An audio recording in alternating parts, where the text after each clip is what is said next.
watching this movie now in 2025, it feels more relevant than ever, which either makes this the perfect time to watch this movie, or maybe it makes it a bad time to watch the movie, I guess, depending on... Hello, and thank you for joining me here at Why the Book Wins, where I compare books with their movie adaptations. My name is Laura, and today I am talking about The Manchurian Candidate, which is the kindest, bravest, warmest, most wonderful story I have ever known in my life. The book is by Richard Condon, published in 1959, and I will be talking about the 1962 John Frankenheimer film, as well as the 2004 adaptation directed by Jonathan Demme. And this did win a book versus movie poll that I posted, so thank you to everybody who voted. And there is a poll going on right now over on my community page. It will be over on November 6th, so November 5th is the last day to vote. So yeah, head over to my community page after this and cast your vote. And yeah, as far as The Manchurian Candidate goes, I feel like my head is about to explode because there is just so much I want to talk about as far as all three of these are concerned. But first of all, I will start by saying that all three of these are worth your time. I really liked all of them. I had seen the movie before. I watched that sometime in my teens. I feel like it was somewhere in my early to mid-teens. And it is a movie that has always stuck with me. And it held up as I watched it the other day. So it's still fantastic. And the book and 62 movie are very similar. And yet the book is still worth reading because we delve even more into certain characters, especially Johnny and Eleanor. And Eleanor is Raymond's mother. And throughout the book, like 99% of the time, if not 100% of the time, she is referred to as Raymond's mother. But I will be referring to her as Eleanor throughout this video. But yeah, she is a fascinating character, and you learn even more about her in the book and just how screwed up all her relationships are with everybody. And the book is also very funny. It's a very dark, bitter, cynical humor, but I did find it very funny. And the writing is very interesting, and that is a pro and a con, but it can be kind of bloated sometimes, basically, like his prose can be kind of bloated. And he also has some insane similes and metaphors. And I'm going to share a few quotes to be examples of all of these things that I'm talking about.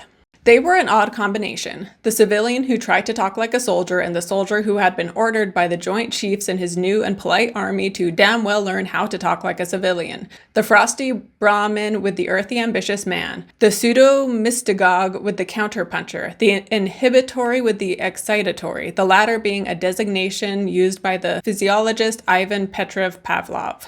The British press indulged in its own sort of good-natured London journalists' fun, which could be described by the subject of their reporting as being an experience not unlike falling nude into a morass of itching powder while two sadistic dentists drilled into one's teeth at the instant of the apogee of alcoholic history's most profligate hangover. Here was the ripe slum of the West Side, where the city had turned so bad that at last 13 square blocks of it had to be torn down before the rats carried off the babies. New York, New York, it's a wonderful town. The west side of the island was rich in facades, not unlike the possibilities of a fairy princess with syphilis. So yeah, the writing is very descriptive. Also, the way he describes people is kind of strange as well. In some ways, I liked it because it adds to just the weird vibe of the book. But then again, it's also very funny at times. And so yeah, anyway, I would recommend the book if you have not read it. And the 2004 movie was great because it really is a new adaptation because they took things from the book that hadn't even been in the original, but they also modernized the story. And the political climates of when each of these came out is also very relevant and something I will be talking about later in the video. But any history buffs who are watching this video, I would love to have you comment down below and expand on what I talk about in this video. And again, why these movies were so relevant when they came out and maybe why they didn't do well, like where was the American headspace at this time that made them not want to watch a movie like this. And then history-wise, this whole story is just so applicable to today. And so I try to make my book versus movie videos evergreen, right? So it'll be relevant no matter how many years down the road someone searches YouTube and finds this. And yet I am still going to talk about what is happening right here, right now in today's time because it applies so much to the story. But also this will be my own little history time capsule, right? And so again, down the road, years down the road, someone could watch this video and get a little taste of what Americans were feeling in November 2025. And so, yeah, I would recommend all of these. Also, by the way, the 2004 movie ending shocked me in some ways. And I haven't read other reviews online because I didn't want them getting in my head, which is very fitting for this movie since it's about people getting in your head. So I don't know if how I interpret the ending is common or not, but I am dying to talk about it and what I think it means. And if you have seen the movie, you can let me know if you agree or disagree. And from here on out, I am now going to get into the details of the plot, which means there will be spoilers going forward. And like I said, the book and the 62 movie have a very similar plot. A lot of the same things occur. And so I'm going to talk about the basic premise of the book and movie together first, before then getting into the nitty-gritty. And in general, I'll just be talking about the book and the 62 movie before then in the end, switching over to talking about the 2004 adaptation. So Raymond Shaw is the son of Eleanor Shaw, a woman he has grown to despise the older he gets, along with her second husband, Raymond's stepfather, a politician named Johnny Iselin. And the summer before he went into the army to fight the Korean War, Raymond had a summer romance with Jocelyn Jordan, the daughter of a politician who Eleanor claims is a communist and is against everything America stands for. And so she puts an end to them being together before Raymond then goes off to war. And while in Korea, his platoon is tricked by their local guide into being kidnapped by a group of Chinese and Soviet leaders, and the American soldiers are brainwashed into thinking that Raymond saved their lives. And Ben Marco, who is the group leader, is specifically conditioned to offer Raymond up as someone who should get the Medal of Honor when they return from all of this, which Raymond does later get. And every man is brainwashed into liking Raymond Shaw because no one liked him initially. And yet, after this event, when anyone is asked about him, they all say the same thing, which is, Raymond Shaw is the kindest, bravest, warmest, most wonderful human being I've ever known in my life. And the kidnappers put a lot of work into Raymond, turning him into an assassin who, while under hypnosis, will kill on command and then have no memory of doing it. And while in this place where this is happening, he kills two men as a test, two of his fellow soldiers who later are said to have died in combat. And these murders happen during a presentation for which the American soldiers are present, but because they are under hypnosis, they think nothing of the murders going on. And the phrase that turns this switch in Raymond's brain is, why don't you pass the time by playing a little solitaire? And then he will start playing, and once he sees the Queen of Diamonds, he will freeze and proceed to do whatever is told to him. And so after this whole event, they return to the US. Raymond gets the Medal of Honor, even though he has such a dislike for the Medal of Honor and all the pomp and circumstance around it. And he just comes across as kind of like an asshole who just hates everything. And so it almost seems like that's why he dislikes the Medal of Honor. But also in his psyche, in the back of his mind, he feels like he doesn't even deserve this medal. Not in a humble way, but because he just is like, what? Why am I even getting this? Because he has a memory of saving people, and yet he feels something is wrong with that memory. So anyway, he gets this medal, and his mother and his stepfather make the most of the publicity that can be gained from this because the Medal of Honor is very prestigious. But from here, Raymond gets a job as a journalist, and he tries to limit how often he sees his mother. However, he can't cut her out entirely because that's just the type of person she is. By the way, I do have these earrings, which are playing cards, because solitaire is such a big part of this book and original movie. But over time, one of the men that Raymond, quote unquote, saved, writes to tell him that he is having a nightmare about the brainwashing demonstration wherein Raymond murdered two men. And Raymond, he disregards the letter. But then when Marco shows up, Marco says that he too is having this same dream. And so Raymond tells Marco about this other man's letter. But Raymond himself still doesn't really care about these dreams and doesn't see them as being significant, even though these two separate men are having the same dream. But it's funny because in the movie, but more especially in the book, out of everything this letter says, the one line that disturbs Raymond the most is that this guy writes that out of everyone in the army, you were my best friend. And Raymond, he hates everybody, and he knows everybody hates him. And so when he reads this, he's very disturbed by this this man saying that they were good friends. But this man has been conditioned to respect Raymond Shaw. And so he thinks Raymond was his best friend in the army when really he wasn't.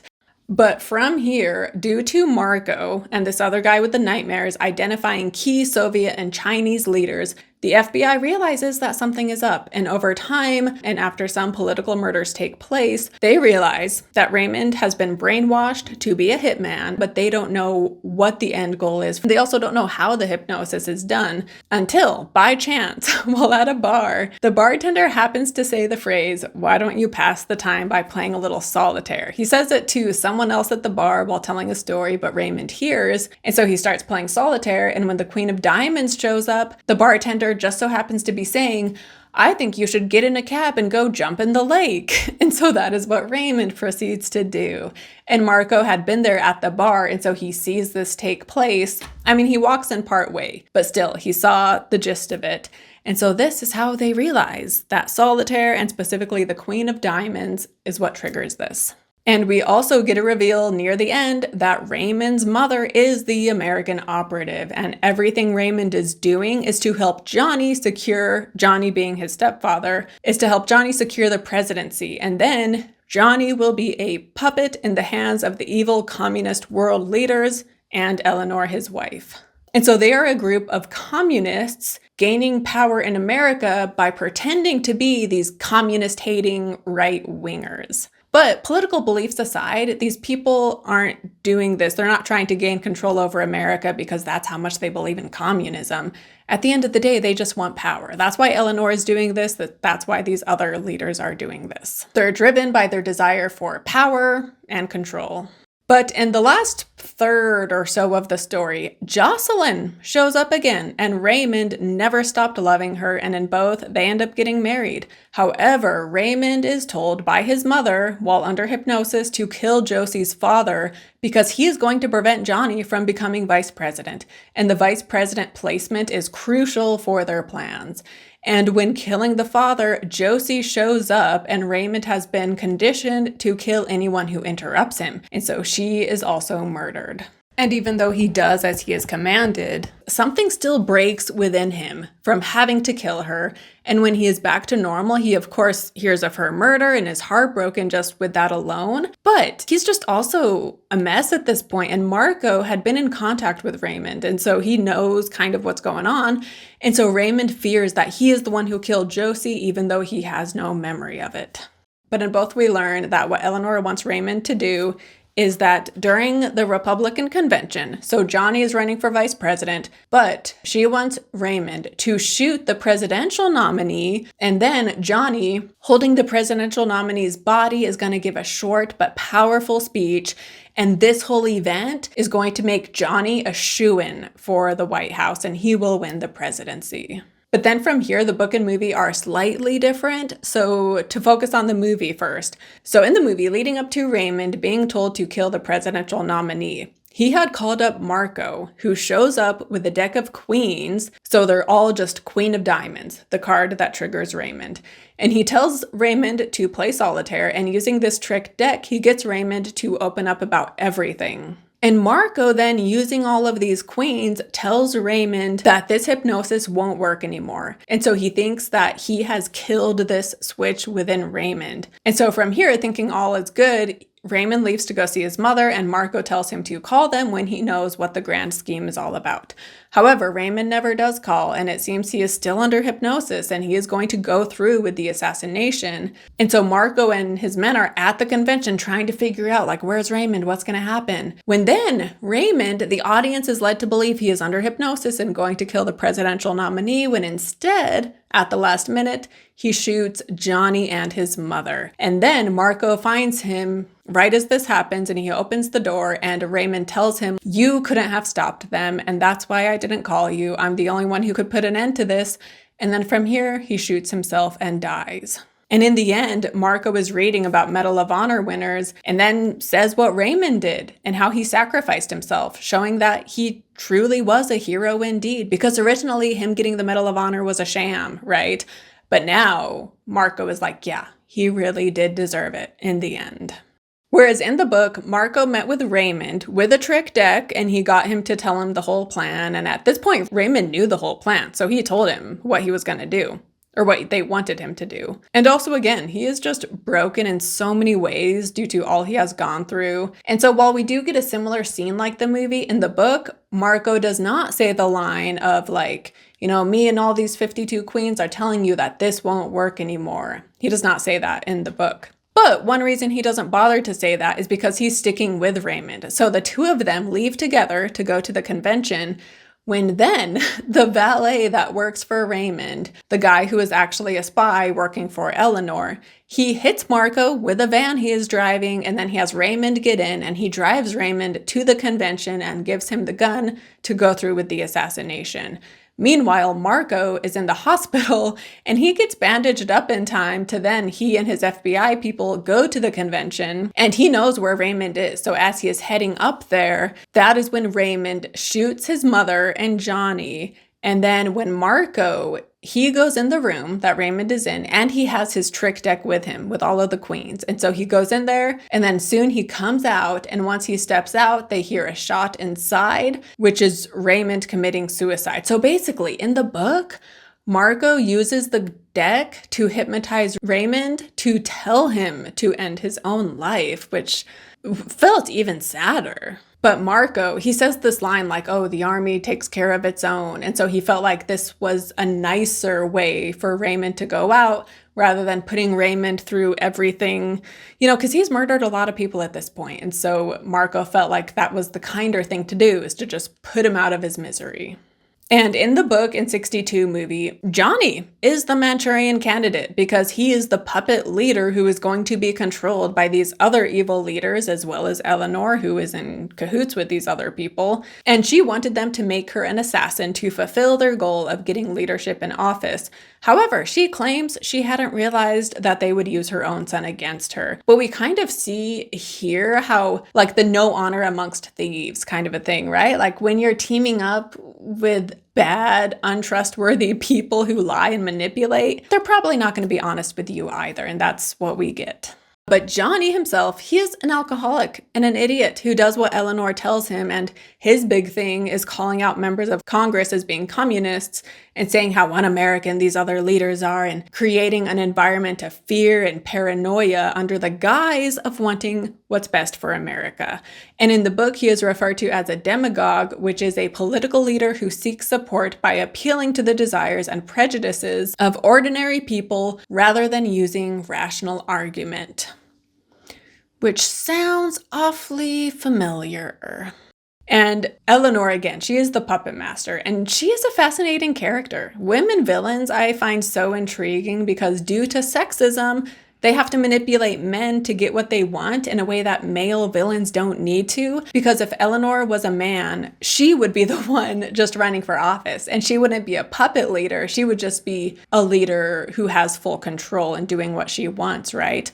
But because she's a woman, she can't be the one to run for office, and so she therefore has to find a husband who she can manipulate and mold and control to do what she desires. But something I found unnecessary in the book is we learn that she is addicted to heroin, which felt like it came out of left field, to be honest, and I didn't like this detail. I feel like we could have done without it, and the movie does not include this. But also something we learn in the book is that she was romantically in love with her father, and it might not be explicitly said, but it is very, very, very heavily implied that he molested her starting when she was only 10 years old. And then he died when he was 14. So for 4 years of her life, this was going on. And again, she loved him, and she looks back on this as a positive thing. But considering how young she was, I mean, her father is obviously a sicko, but this seems like another example because conditioning and manipulation, brainwashing is a theme throughout this entire book in a variety of ways. And so you could see this as like, was her dad manipulating her, brainwashing her? Like, has she been brainwashed into thinking she was in love with her father because she was so young and he was able to manipulate her into doing this? Eleanor also came across like a legit psychopath, and psychopaths are born, not made. And so maybe she was just had like was just off from the minute she was born.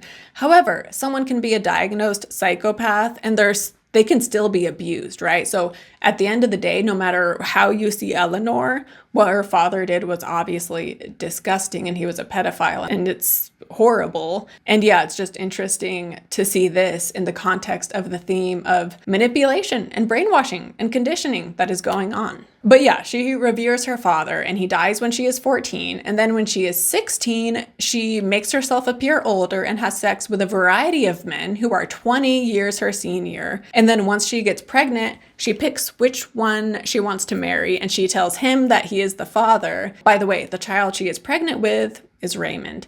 And so when Raymond is 12, Eleanor then decides she needs to find a new husband in order to fulfill her political aspirations. And so from here, Johnny had been work colleagues with her husband, but they lie and they say that she is pregnant with Johnny's baby and that she is in love with him. And so she divorces Raymond's father, marries Johnny. But the thing is, she was not pregnant with Johnny's child. And in fact, throughout their whole marriage, they never consummate their marriage because Johnny is unable to be sexual with her. He's impotent around her. And so the child wasn't even his, but that's just what they say for appearance's sake. And then the child she was pregnant with ends up dying. And then the husband, the ex-husband, he also ends up committing suicide some years later. And then later on, near the end of the story, in the book, she is talking to Raymond while he is under hypnosis. And she tells him how, this is when she says how like, oh, I wanted an assassin, but I didn't know it would be you. And when we take office, when Johnny and I take office, like we'll get vengeance on them for what they did to you. And then from here, she tells him to smile, and he's under hypnosis, so he smiles because he's ordered to. And she's like, oh, when you smile, you look so much like my father. And then from here, we read, when you smile, Raymond, dearest, for that instant I am a little girl again, and the miracle of love begins all over again. How right that seems to me. Smile for me again, sweetheart. Yes, yes, now kiss me. Really, really kiss me. Her long fingers dug into his shoulders and pulled him to her on the chaise, and as her left hand opened the Chinese robe, she remembered Papa and the sound of the rain in the high attic when she had been a little girl, and she found again the ecstatic peace she had lost so long, long before. And then later when Marco sees Raymond, and Raymond is just a complete mess because at this point Jocelyn has died, but he tells Marco, I've started having the nightmares too, and one of my nightmares is about me having sex with Eleanor, my mother. And so just, man, like poor Raymond, especially in the book, everything that he is put through, it's just so horrible, and poor guy. Also, this is considered a pulp novel, and pulp, they seem to like stories of incest because it's just so trashy and it gets such a reaction. So there is that too. Like he's utilizing this because he knows it's a trashy attention getter. But anyway, yeah, so messed up in the book.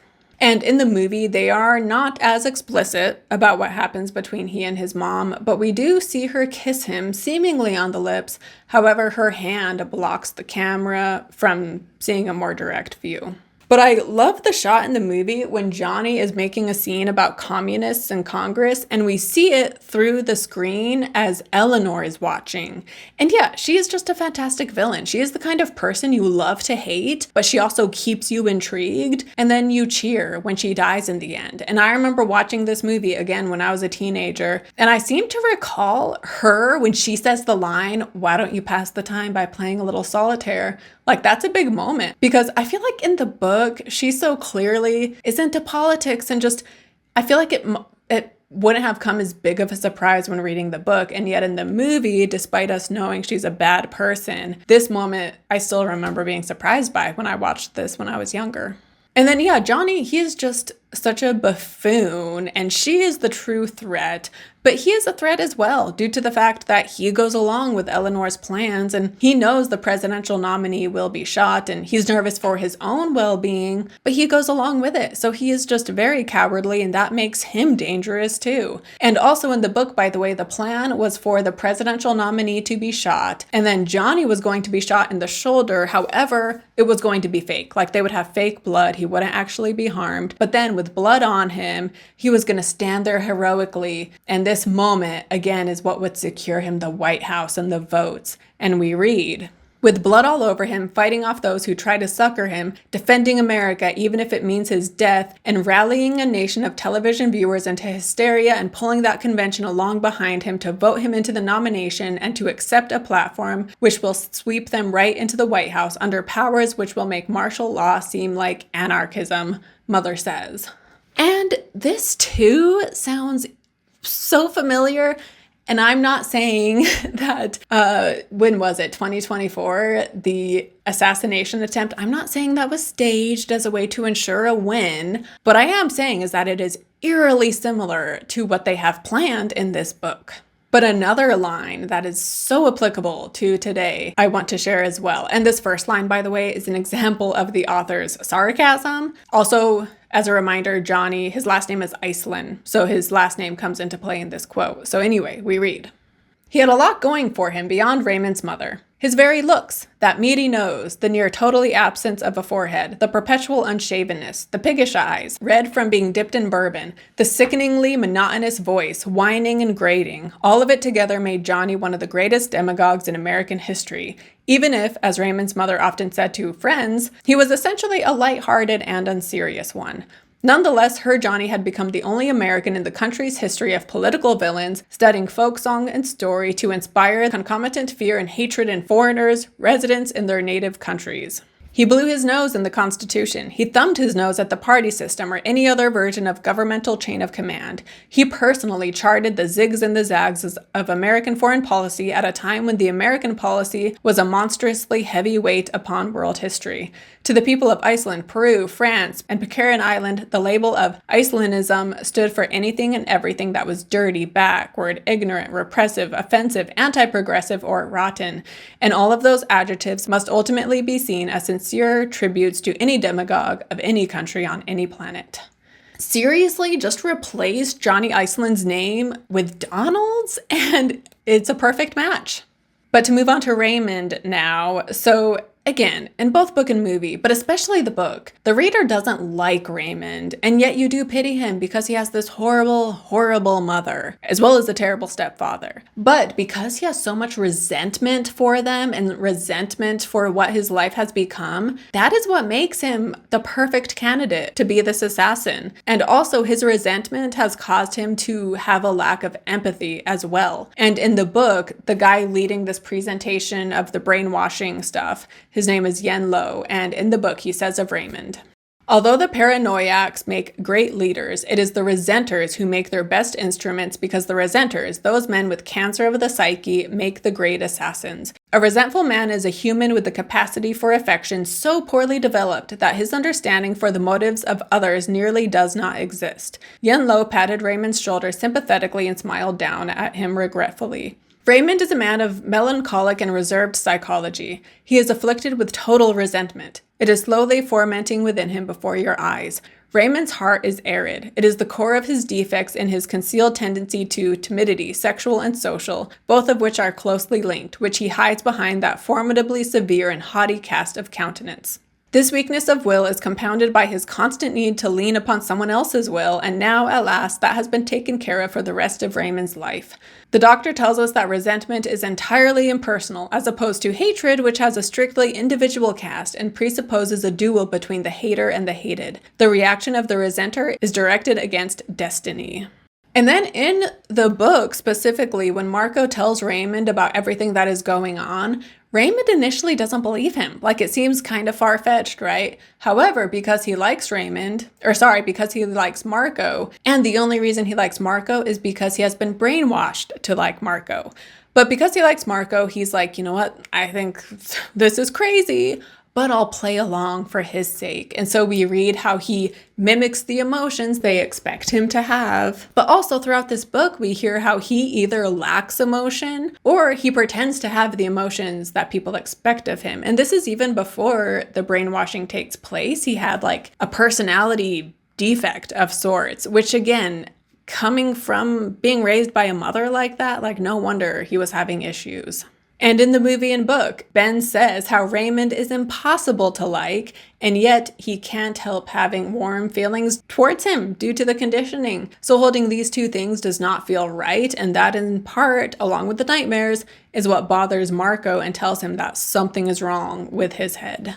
And while both book and movie have the Josie storyline, the movie humanizes Raymond more so with this because we see him crying, telling Marco about their summer together. And we see that when he was around Josie and her father, Raymond basically is a different person, and he laughs and makes jokes and is so lighthearted. You know, it's all just so lovable, as he says in the movie. And while in the book he does fall in love with her and her with him, he isn't such a drastically different person because in both, for example, we get the scene where he asks to marry her very soon after they have met. And in both, this causes Jocelyn and her dad to laugh because they think he's joking. And in the movie, he starts to laugh with them. And so just right there, we see how unburdened he is around them. Whereas in the book, they start to laugh and he stays serious. And so then it turns into an awkward moment when they're like, oh, like he really meant it. However, they are able to get past this uncomfortable moment and get to a better place. But yeah, so Josie opened up something within him, but it wasn't quite as drastic as what we saw in the movie. And in both book and movie, Raymond's mother opposes this relationship, and so she puts a stop to it. And in both, she writes a letter. And in the movie, I was under the impression that the letter said something negative about Jocelyn and her father, and that's what puts an end to it. However, in the book, we learned that what the letter had said, it was all mean stuff about Raymond. And she was telling them like, oh, Raymond, he's a degenerate and he's a homosexual. So Jocelyn would be best to just stay away from him because nothing good can come from this. And the father, Jordan, he reads the letter, but he does not tell Josie what was in the letter. He just tells her like, oh, Raymond, he went off to war, so it's over. And Jocelyn is left just kind of like confused as to why the relationship ended so abruptly. But again, years later, she shows up and they are married. However, it is very short-lived. Also, the movie has a scene where Marco talks to Josie and he tells Josie, Raymond is sick. And she's like, give me 48 hours with him, and if he doesn't get better, do your thing. And this ends up leading to her death, right? Because he doesn't get better and his mother tells him to kill Jordan. And something else in the book, we hear more about Raymond's sexuality and how he and Josie never so much as kissed in the book over that summer. And prior to the brainwashing, he had no interest in sex at all. And maybe in part, this is because he was so disgusted by his mother and had such a loathing for people that he wasn't sexually attracted to anyone. But when he gets brainwashed, they think they're doing him a favor by messing with his head and making him interested in sex with women now. And so after the brainwashing, after Korea, he suddenly does have a sexual appetite. But the book brings this up a lot, the fact that prior to the brainwashing, he had no interest in sex, and he and Josie hadn't even kissed, despite him being in love with her. And so, yeah, maybe they could be implying that he's gay. They could be implying that his mother molested him when he was a child and that messed with him and made him not want to be with people. So there's that too. So I don't really know what the author is implying with this necessarily, but he is making it seem like this is a sign that something was wrong with Raymond. Like, why wasn't he interested in sex? Something was clearly wrong with him prior to the brainwashing.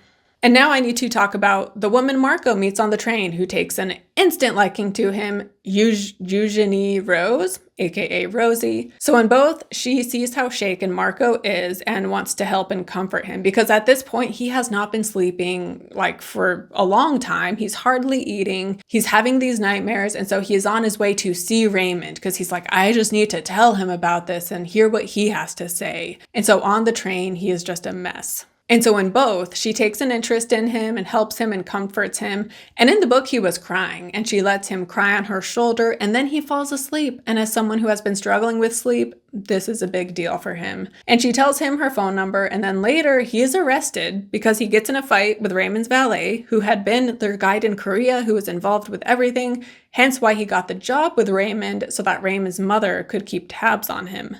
Anyway, Marco is arrested and he calls Rosie to pick him up and she tells him that she had a fiance, but after meeting Marco on the train, she had called him up and told him it was over, just like that. And in both book and movie, this seems pretty bizarre, but in the book they do explain a bit further. Basically, this guy, her fiance, has been stringing her along for like 4 years, and he also is very close to his mother, and maybe he allows his mother to make too many of the decisions in his life. So we get another guy with a close mom, controlling mom. But yeah, so getting a bit more context makes it make more sense why she drops her fiance when she's met this guy and she barely knows him. But then also when Marco tells her about everything, and at this point, did I mention he gets discharged from the military, which in the book, so this is a whole other thing, but in the book, he tells Raymond about the dreams. And Raymond is like, even though I have a memory of saving you guys, like the way I think about it, it's always as if it hasn't even happened yet. Like I don't remember actually doing it. I just remember the details of how it was done.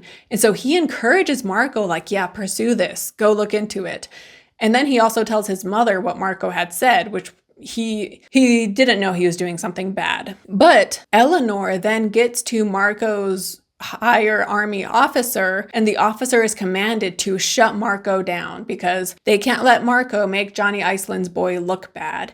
And so this guy is told to offer Marco a bribe, and then after this happens, this army officer commits suicide because he went against everything he believed in, and so he killed himself. And Marco has also now been discharged. And in both, he gets discharged, dismissed because he's mentally unwell, but the movie does not have the army officer who commits suicide. Anyway, so the military can't help him anymore. So he is telling Rosie about all of this, and she's like, hey, my ex-fiance I told you about, he's in the FBI. And so she calls him up, this guy named Amjack, and Amjack and his FBI colleagues are who help Marco figure this whole thing out in the book. However, Amjack is not in the movie. And so the fact that Rosie literally serves no purpose in the movie, it just makes her character feel so random. Like, why is she so instantly taken with him? Like, what's even the whole point of her character? Because why she mattered in the book isn't even there in the movie, so it almost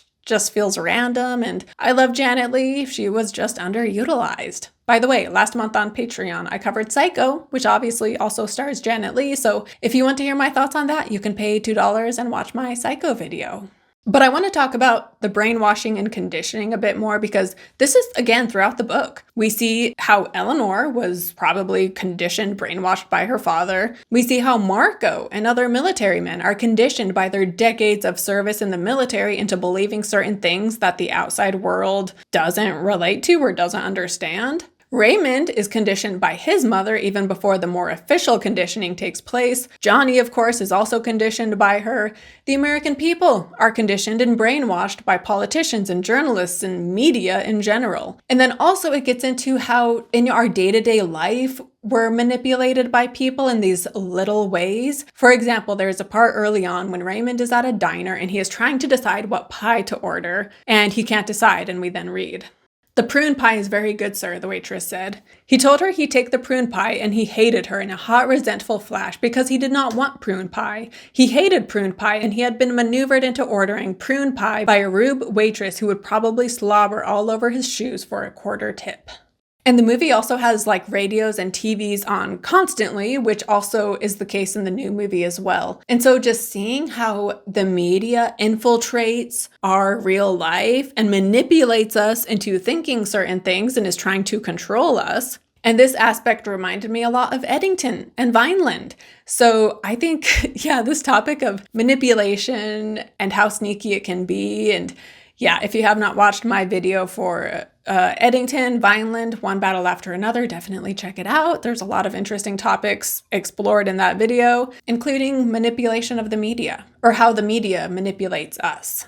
But then as far as the time period goes, so in the 50s, brainwashing was a real fear of Americans because at the time, in years with the past wars, POWs were played propaganda from these other countries, and some of the prisoners would at least temporarily buy into it. They would be brainwashed, and some of them also formed Stockholm Syndrome. And so the paranoia of foreign powers having this ability was a fear Americans had. But I love that in the book, He has the jaded viewpoint of the main baddie being a fellow American who is siding with these foreign enemy leaders, which shows how America is not above corruption and brainwashing, and it's being done to us and we don't even realize that it's happening. And then, of course, McCarthyism was huge, and that has inspired a number of stories, whether directly or indirectly. And Johnny, of course, is very reminiscent of McCarthy. And when this movie came out, it was not a hit. Although it was nominated for a couple Oscars, including Angela Lansbury, who plays the mother. But I wonder if America was just not in a place to enjoy a movie like this, hence why it flopped and it didn't gain popularity until a couple decades later, near the end of the second Reagan term, which I do not think is coincidental. But in 1962, when the film came out, Americans had gone through a lot. They just had, not just, but kind of just had World War II. They had the Korean War. They had the Cold War currently happening, currently living in fear of a nuclear bomb going off.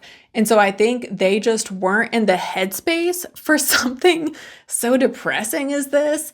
And I know the ending is the good guy won in the end. And yet it's still such a depressing ending with Shaw committing suicide. And so it's not an uplifting film. And so maybe Americans just weren't ready for something as bitter as this movie was. And maybe it was just their fear of brainwashing as well was just too in the forefront of their minds, and they weren't ready to see this played out in a movie.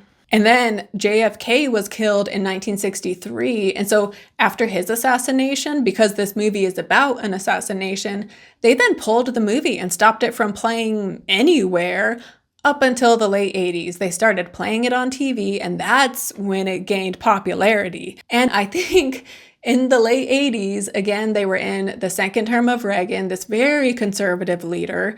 And so this movie felt very relevant for them, and yet it was relevant in a detached way that made them appreciate it more. Because in 1962, it was relevant, but it was almost too relevant that people didn't want to watch it. Whereas something from the 60s that is wow, surprisingly relevant in today's time, again, there's enough detachment that you're able to watch it. For example, Mickey 17 has Mark Ruffalo. He's clearly doing an impersonation. And for some people, it's too on the nose that they're just I can't watch this right now because I'm living with this person. I don't need to see it in my media. So it's too relevant.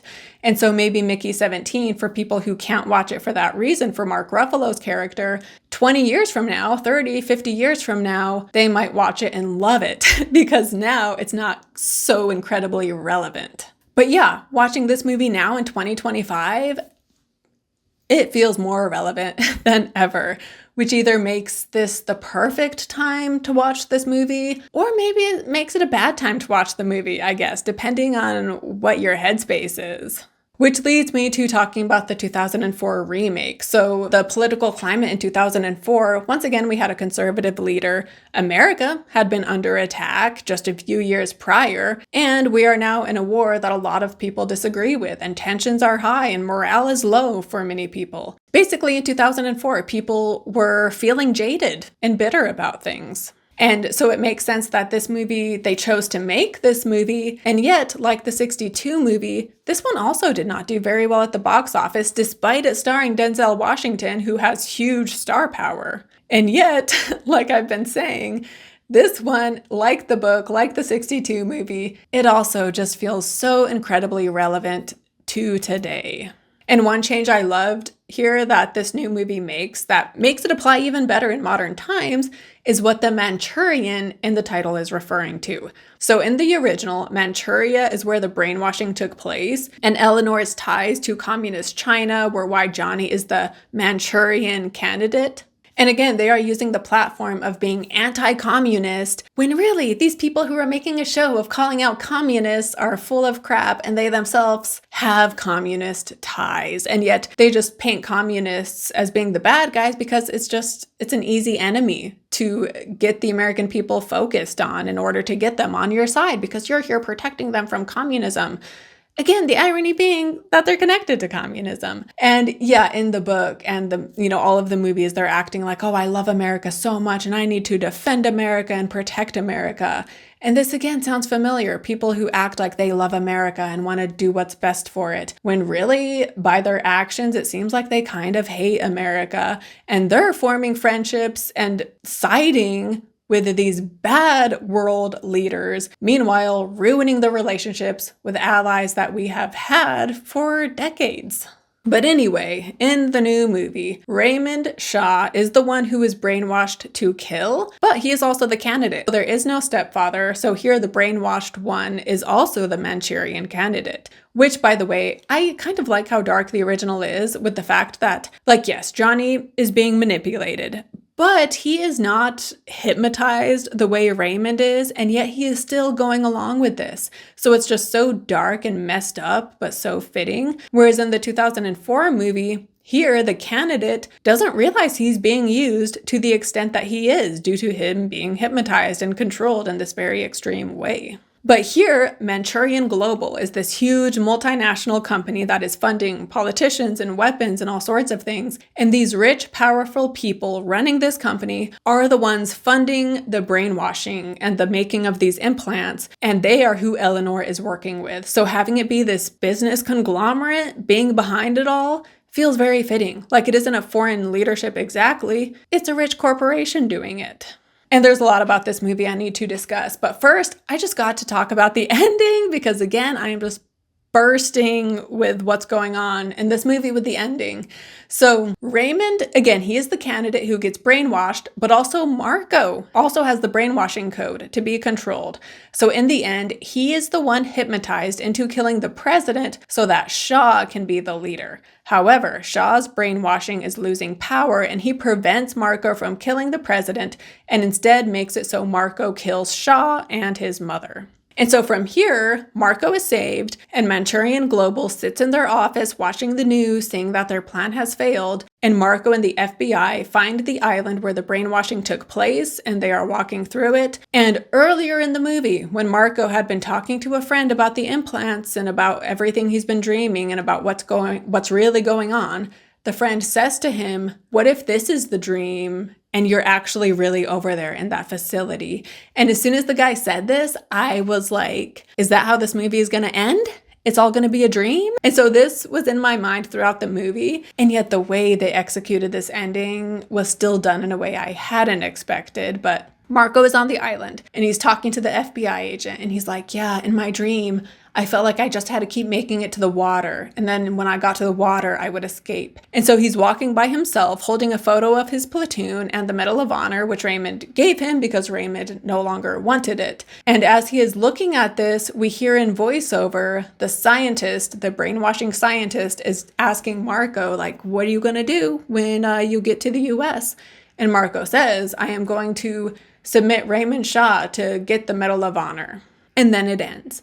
And I see this as strongly implying that, yeah, everything that has taken place in the 2004 timeline has not been real. He did not save the world. He did not kill anyone. In fact, it is all just beginning. And this is such a dark and depressing ending, but I loved the way it is shown. It is up to interpretation, to be fair. And maybe I'm interpreting it in such a jaded way because that's my headspace right now based on the way the US is. So if you have seen this movie, I would love to hear what you made of the ending. But yeah, I firmly believe that this is what Jonathan Demme intended. And because he doesn't do it in such an explicit way, it makes me like it all the more. And honestly, like after this movie ended, I just had to sit and stare for a couple minutes, just processing everything that just happened. I suspected that's how this movie would go. And yet the way he did it was just so expertly done. And it left me almost dumbfounded in a way that I almost don't even know why. But maybe because even though I expected it would end this way, I so badly wanted it not to, and I wanted him to really succeed. And so the fact that it ends in such a dark way where all of this has been a dream, all of this means nothing, Like the fact that he is dreaming, that he is realizing he has been conditioned, just makes it seem like the conditioning is just all the more deeply ingrained. And maybe that's another reason that why this ending hit so hard, because despite him dreaming of knowing the truth, once he awakens, the truth will just be a meaningless dream, like just the futility of it all. And the facility wants him to have this dream fantasy, and this dream is just all part of their plan. And I would love to watch this movie a second time, because with this in mind, I bet there are so many clues throughout this movie that prove the 2004 timeline is a dream. But one thing I want to mention is how in the 2004 timeline, we see that all he eats are ramen noodles. And then we see in the facility, he is eating ramen noodles. And this can be interpreted in a variety of ways, but I think... So there is a lot of overlap with these two timelines, and the 04 timeline is a dream, and yet some parts of the past timeline are also in his head, again, because it's his subconscious trying to wake up while he is in the facility, and so he's dreaming of the facility while he is still there. But essentially, I think that in the facility, they eat ramen and talk about tomatoes, hence why in his dream 04 timeline, that is what he is eating. But also some of those flashbacks are just in his head, and so it's hard to know what is real within the facility.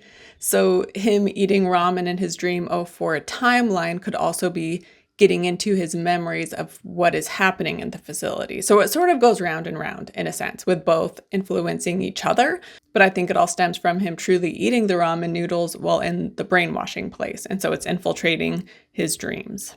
I know you could see it as him just having PTSD from this past event, and because of it, because of this brainwashing and everything, now all he can eat is ramen. So that is one way to view it, and to view the 04 timeline as being reality.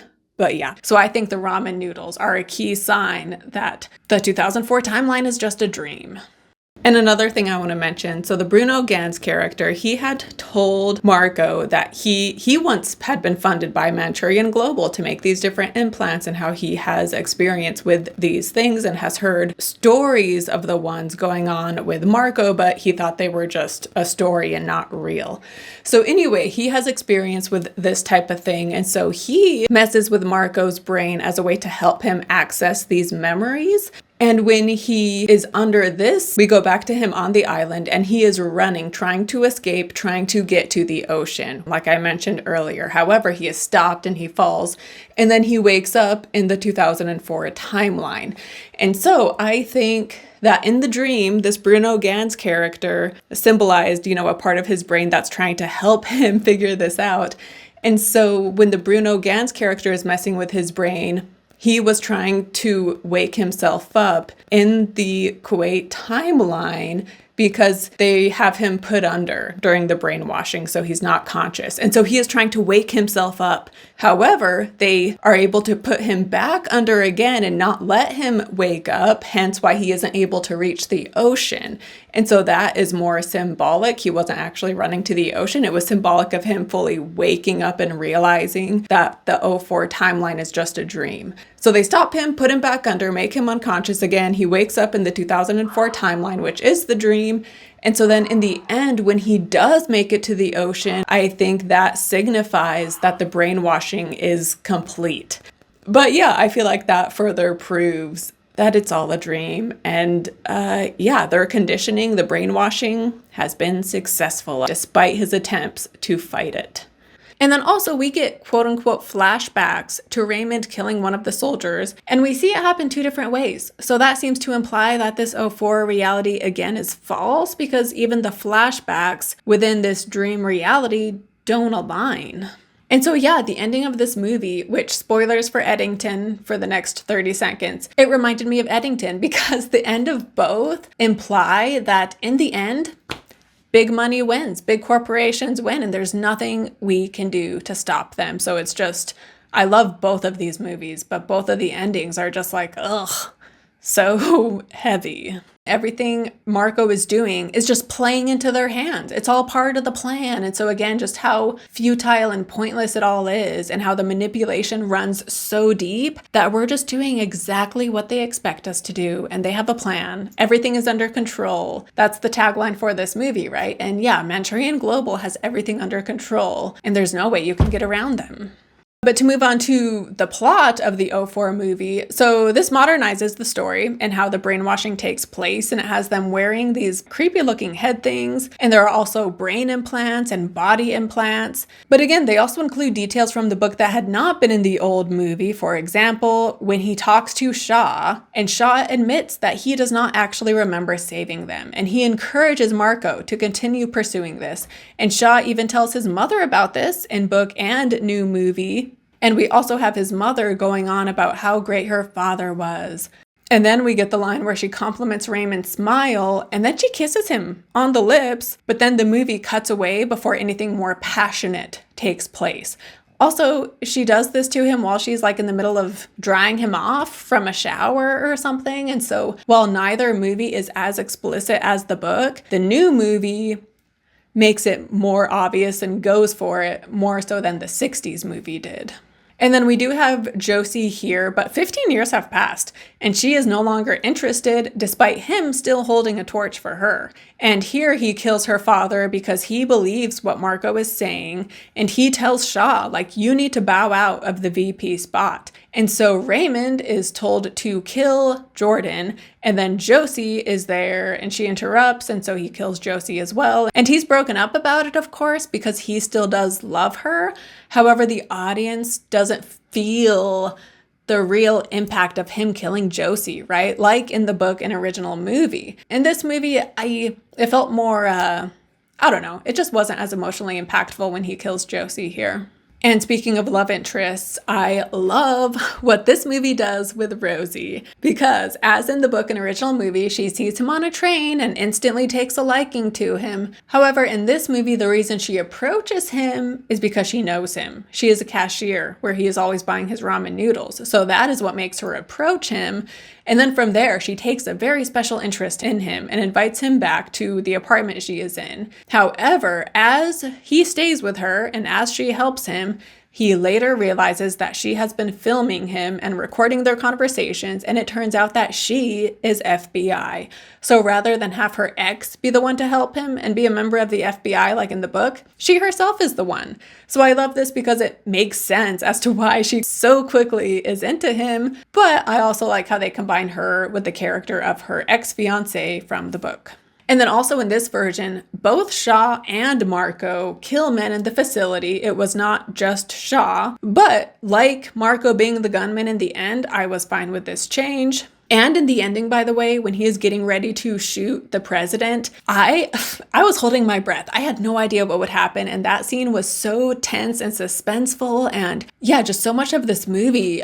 Even though I had read the book, I still was like, oh, what's going to happen? Like enough was changed that I was on my toes, and just so much tension and suspense throughout this entire thing. And also there's a bit of horror elements in here as well. And some of those flashbacks are just quite disturbing. Here too, we have the other soldier who is also having nightmares, and he, played by Jeffrey Wright, so highest to lowest, was them working together once again. But he approaches Marco himself about the dreams, but Marco denies it. And then later, when he actually does want to talk to this guy to figure out what's going on, it's too late and this guy is dead. By the way, this guy's crazy drawings look a lot like the original first edition copy of this book, which is very different than the copies we have seen published since then. And so the drawings on the original book are so out there, but I love it. I think it's so fitting. And yeah, it was kind of like his drawings in this movie. And also the phrase that starts the brainwashing for them in the movie is they have to have their names said to them in a specific way. So it has to be said like Sergeant Shaw, Sergeant Raymond Shaw, Raymond Prentice Shaw, and then that turns on the hypnosis. And this happens with Marco as well, but with Marco's name instead. And so this isn't quite as fun as Why Don't You Pass the Time by playing a bit of solitaire, but I'll let it slide that they chose not to keep that. But just some final things I want to mention. So in the book, there's a part where Raymond goes with his mother to Europe. She convinces him to come with her because she's like, this will help your journalist career because you will have access to people, be able to speak to people that you would never be able to talk to without me being the key there to allow you in. And so he goes in order to help his career, but the reason his mother wants him to come with her is because there are some foreign political leaders she wants killed. And so he ends up assassinating some people while he is on this trip. But neither adaptation includes this. Also, the new movie is directed by the same guy as Silence of the Lambs, and both movies employ the camera style of having actors look directly into the camera when speaking, which is very effective. Also, this director did Beloved, which I have covered in the past, and that and Silence are both excellent movies, and this one I also loved. So as of right now, this director is 3 for 3 as far as why the book wins is concerned. And then also in Beloved, we have Kimberly Elise playing Denver, and she is fantastic, as Danny Glover is also a standout in that movie. But Kimberly Elise I had never seen in anything before, and I was so impressed with her role as Denver. And she is in this movie. She plays Rosie. So when I saw her name, I was so excited, and she did not disappoint. She was so good in this. I don't know how she didn't become a huge name in Hollywood, because she's so talented. Speaking of performances, I think everyone in both movies did a great job. I personally think I prefer Denzel Washington over Frank Sinatra, although I've always admired the fact that Frank Sinatra, he took roles that didn't involve him singing, and he did make a name for himself as a serious actor. And I do think he's good as Marco. And then Lawrence Harvey and Liev Schreiber are interesting too, because Lawrence Harvey plays the role more like the book, where he is more unlikable. Whereas in the movie, the '04 movie, Liev Schreiber comes across as more socially awkward. Whereas, in the book and original movie, he was more unlikable, and yet at the same time, in all versions, you pity him. And both movies make him out to be heroic because he chooses to die. Where, again, it's like he's a sick animal who's put out of his misery by Marco. And so it's, what a heavy ending in the book, with just something about that, like him not making the choice, but being controlled and told to kill himself, just makes it so much darker.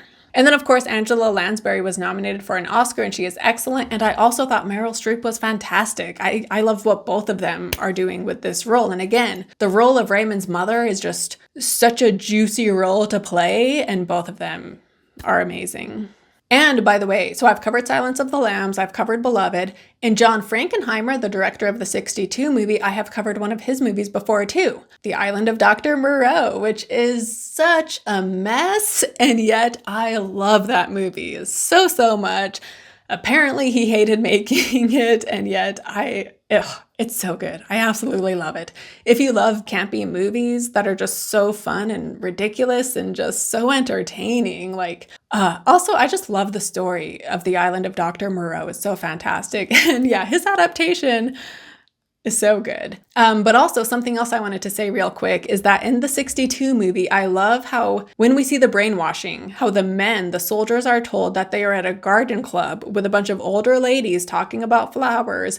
And that is why they are so bored looking. And that is why they just have no reaction to these men around them being killed. And so the way the movie is cut between this garden club and the actual leaders, I thought that was just expertly done. And this does come straight from the book. And in the new movie, they get rid of the whole garden club scene, which, that's fine. They didn't include it, but I did love that in the original movie. Also in the book, I wanted to say, again, we hear more about Eleanor and Johnny, but Johnny, he too has a fake war hero story, and we hear the fake story, and then we hear what really happened. And then there's also a story about him and some Eskimos, and there's just so many wild stories, so many crazy details that we get in the book, and such crazy writing. So again, if you haven't read the book, I would highly recommend it.